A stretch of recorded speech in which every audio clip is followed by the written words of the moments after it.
अब लगातार छापरा में भेंट हो या प्यार हो कि अरे दिन भर दिलदार कुंवर के लेवल अरे मन करो करो के प्यार वो मोरिया अरे बाप रे बाप बिला मत कर हमरा के तोरा के देख के कितना लोग जरता था वो मोरिया अरे जान मार ले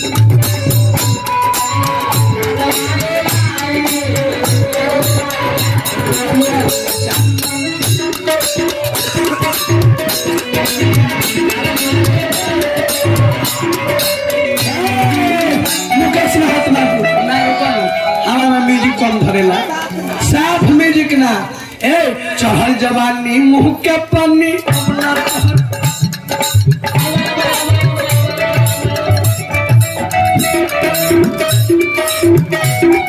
होले होले तू कहला जरूरत है तू भावे से छुआत कहला बा जरे अलग के चलिए गाड़ी में चल गए जैसे कि हम जानते नहीं हम देख रहे कि सत्यनारायण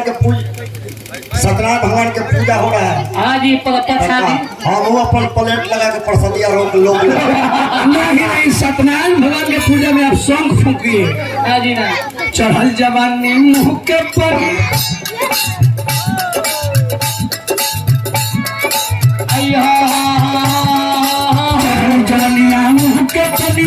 को पलना दूसरे और माला बेलम किसके तहर सुरतिया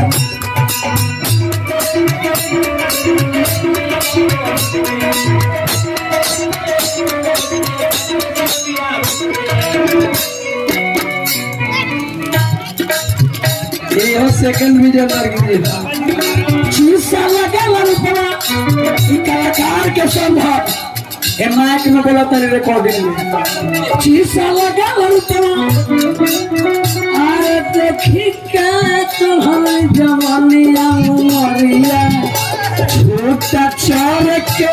कोरिया बंद